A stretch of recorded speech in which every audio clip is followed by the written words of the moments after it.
Product اور جو مال ہماری فیکٹری اور ہمارے کارخانے میں تیار ہوتے ہیں وہ اس کی زکوٰۃ ادا نہیں کی جاتی ہے، یہ سارا کا سارا مال اسی میں داخل ہے کہ ان مالوں کو سونے یا چاندی یا دھات کی شکل میں پہلے کیا جائے گا، اس کے بعد اس کو گرم کیا جائے گا۔ ایک قرآن پاک کی آیت ہے کہ اس کو گرم کر کے اور بدن کے ہر عضو کو اس گرم سونے اور چاندی سے داغ دیا جائے گا۔ دوسری روایت میں اللہ کے نبی نے فرمایا کہ اللہ تبارک و تعالی ان مال کو ایک گنجے اور زہریلے سانپ کی شکل دیں گے۔ گنجا اس لیے سانپ ہوگا کہ زہر کی وجہ سے اس کے سر کے بال نہیں ہوں،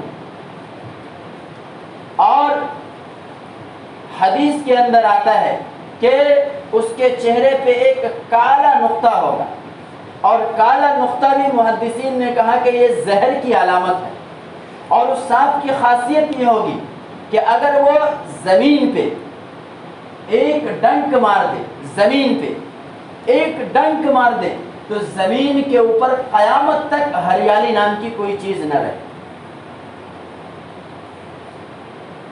آپ نے راجستھان کے ریگستان کو دیکھا ہوگا جہاں کوئی چیز نہیں ہوتی، کوئی اناج نہیں ہوتا، کیونکہ وہ چٹیل میدان ہے، ریگستان ہے۔ اگر وہ سانپ زمین کے اوپر صرف ایک ڈنک مار دے تو پوری دنیا کی زمین کی وہی صورتحال ہو جائے۔ اس سانپ کا زہر ایسا ہے، وہ سانپ آدمی کو، جس آدمی نے مال جمع کیا اور زکوٰۃ ادا نہیں کی، اس کے پورے بدن کو لپیٹے گا، اور لپیٹنے کے بعد اس کے منہ کے اوپر ڈنک مارے گا اور کیا کہے گا؟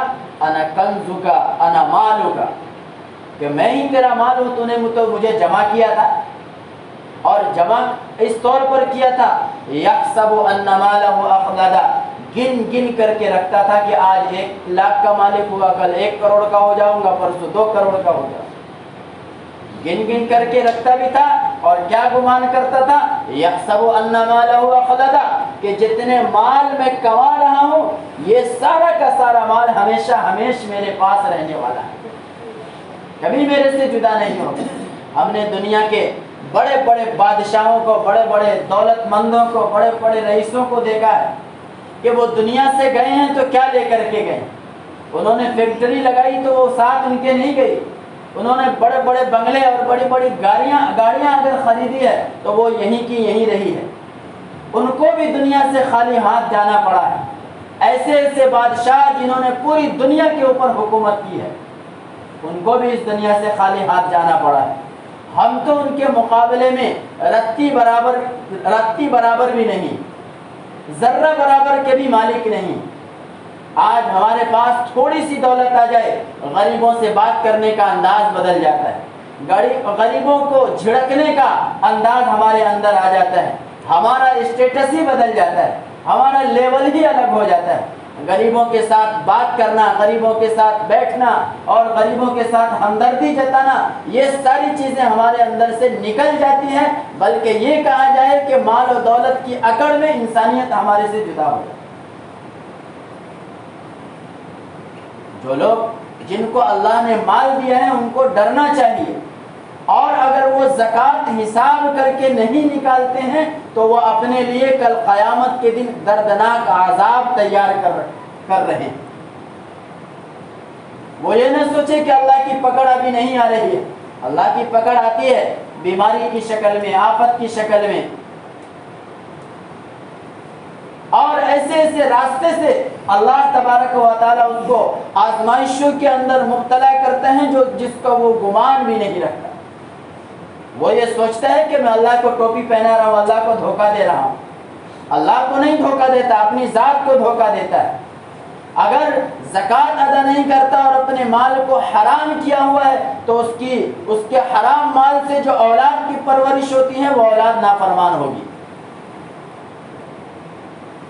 اس لیے میرے بھائی، جن کو اللہ نے مال دیا ہے وہ زکوٰۃ ادا کریں، اور زکوٰۃ کے علاوہ بھی ان کے اوپر جو حق ہے، یہ جو عید الفطر آ رہی ہے اس کے اندر جو فطرہ مقرر کیا گیا وہ ادا کریں، اور جو غریب ہیں ان کے اوپر خرچ کریں، اور جو خرچ کریں گے وہ اللہ کے یہاں پائیں۔